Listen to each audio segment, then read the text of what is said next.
नमस्ते विद्यार्थी मित्रों, आज हम हिंदी में व्याकरण सीखेंगे और व्याकरण का विषय है विशेषण। विशेषण की परिभाषा देकर विशेषण के प्रकार उदाहरण सहित स्पष्ट कीजिए। तो विशेषण को अंग्रेजी में एडजेक्टिव कहते हैं। सबसे पहले हम विशेषण की परिभाषा पढ़ते हैं और समझते हैं। संज्ञा या सर्वनाम के गुण, दोष तथा परिमाण आदि से संबंधित विशेषता बताने वाले शब्दों को विशेषण कहते हैं। तो परिभाषा में क्या कहा गया है कि संज्ञा या सर्वनाम, संज्ञा यानी नाम और सर्वनाम यानी कि नाम के बदले जिस शब्द का प्रयोग होता है उसे सर्वनाम कहते हैं। जैसे कि यह, वह, ये, वे, उसे सर्वनाम कहते हैं। तो संज्ञा या सर्वनाम के गुण, दोष तथा परिमाण आदि से संबंधित विशेषता बताने वाले शब्दों को विशेषण कहते हैं। दूसरे शब्दों में संज्ञा शब्द की विशेषता बताने वाले शब्द को विशेषण कहते हैं। संज्ञा की विशेषता बताने वाले शब्द को विशेषण कहा जाता है। हमने पहले समझा कि संज्ञा यानी नाम, तो नाम की विशेषता बताने वाले शब्द को विशेषण कहा जाता है। जैसे कि काला घोड़ा, उसमें घोड़ा वह संज्ञा है, तो संज्ञा की विशेषता क्या है? घोड़े की विशेषता क्या है? तो वह काला है, तो काला है वह विशेषण है। अब विशेष्य किसे कहते हैं यह समझते हैं। जिसकी विशेषता बताई जाती है वे विशेष्य कहलाते हैं। जिसकी विशेषता बताई जाती है यानी कि जिस शब्द की विशेषता बताई जाती है उस शब्द को विशेष्य कहते हैं। जैसे कि काला घोड़ा, उसमें घोड़े की विशेषता बताई जाती है। किसकी विशेषता? घोड़े की। तो जिसकी विशेषता बताई जाती है उस शब्द को यानी कि घोड़े को विशेष्य कहा जाएगा। तो काला घोड़ा में घोड़ा है वह विशेष्य कहा जाता है। उदाहरण के माध्यम से समझते हैं। यहाँ पे क विभाग में वाक्य दिए हैं और ख विभाग में भी वाक्य दिए हुए हैं। पहला वाक्य है मनोज ने गाजर खाया, तो गाजर है वह संज्ञा है। टोकरी में शकरकंद है, शकरकंद संज्ञा है। घोड़ा दौड़ता है, घोड़ा संज्ञा है। गाय चरती है, गाय संज्ञा है। लड़के पढ़ते हैं, लड़का संज्ञा है। गिलास में दूध है, तो दूध संज्ञा है। अब परिभाषा के अनुसार संज्ञा शब्द की विशेषता बताने वाले शब्द को विशेषण कहते हैं। यानी कि संज्ञा की विशेषता बताने वाले शब्द को विशेषण कहा जाता है। तो उसमें पहला वाक्य है मनोज ने बड़ा गाजर खाई, तो गाजर है वह संज्ञा है। संज्ञा की विशेषता क्या है? गाजर कैसा है? तो गाजर की विशेषता है वह बड़ा है, तो बड़ा वह विशेषण है और गाजर विशेष्य कहा जाता है। उसी प्रकार टोकरी में मीठा शकरकंद है, शकरकंद संज्ञा है। संज्ञा की विशेषता क्या है? शकरकंद की विशेषता वह मीठा है, तो मीठा है वह विशेषण है और शकरकंद विशेष्य है।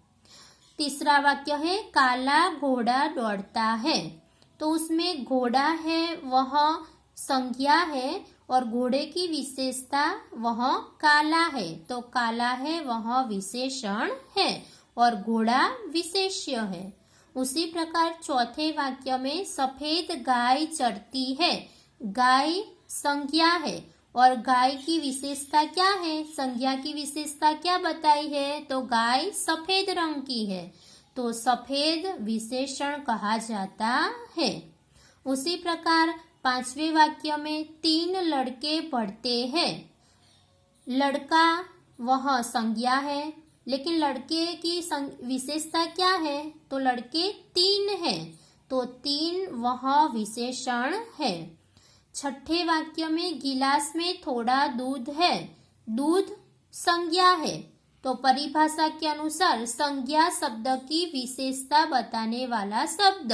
तो संज्ञा यानी कि दूध की विशेषता क्या है? तो वह थोड़ा दूध है। थोड़ा है वह विशेषण कहा जाता है और दूध विशेष्य। तो क विभाग के वाक्यों में जो निर्देशित शब्द है, गाजर, शकरकंद, घोड़ा, गाय, लड़के, दूध, ये सभी संज्ञाएं यानी कि नाम है और इन संज्ञाओं की विशेषता बताने वाले शब्द क्रमशः बड़ा, मीठा, काला, सफेद, 3, थोड़ा है। अतः ये विशेषण है। अब हम विशेषण के प्रकार कितने हैं और कौन कौन से हैं यह समझते हैं।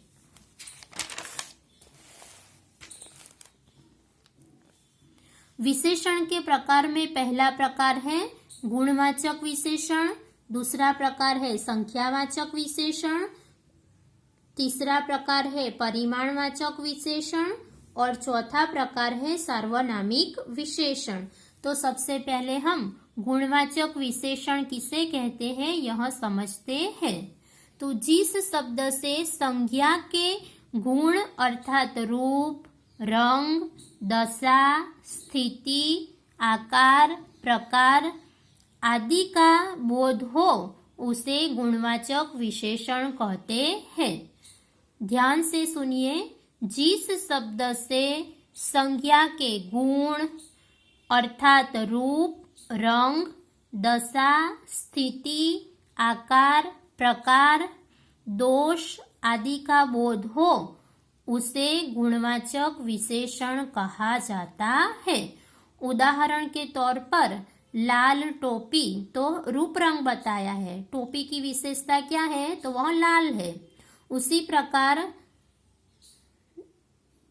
दशा स्थिति, मामूली बात, बात कैसी है? मामूली है, तो मामूली है वह विशेषता है। तीसरा वाक्य है छोटा गांव, आकार प्रकार क्या है गांव का? तो वह छोटा है, तो छोटा है वह विशेषण है। गरीब लड़का, लड़के की विशेषता क्या है? गरीब है। दशा स्थिति बताई है, लड़के की स्थिति क्या है? तो वह गरीब है, तो गरीब वह विशेषण कहा जाता है। तो इन वाक्यों में लाल, छोटा, मामूली, गरीब ये सभी विशेषण है और टोपी, गांव, बात और लड़का विशेष्य कहा जाता है। दूसरा प्रकार है संख्यावाचक विशेषण। नाम से ही स्पष्ट है संख्यावाचक, ऐसे शब्द जो संख्या का बोध कराए, ऐसे संख्यावाचक विशेषण।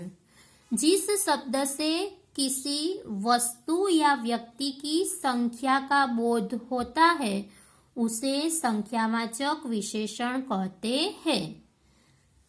दोबारा पढ़ते हैं, जिस शब्द से किसी वस्तु या व्यक्ति की संख्या का बोध होता है उसे संख्यावाचक विशेषण कहते हैं। जैसे कि 4 लड़के, 20 रुपये, अनेक वर्ष, 7 दिन। तो इन वाक्यों में 4, 20, अनेक, 7 ये सभी संख्या का बोध कराते हैं, इसीलिए संख्यावाचक विशेषण है। लड़के, उसकी संख्या कितनी है? 4, रुपये कितने हैं? 20, वर्ष कितने हैं? अनेक, दिन कितने हैं? 7। तो ऐसे 1, 2, 3, 4, 5 कोई भी संख्या दी हो उसे संख्यावाचक विशेषण कहते हैं। तीसरा प्रकार है परिमाणवाचक विशेषण। नाम से ही स्पष्ट है परिमाण, परिमाण यानी कि मात्रा। जिस शब्द से संज्ञा के परिमाण, मात्रा या माप तोल का बोध हो उसे परिमाणवाचक विशेषण कहते हैं।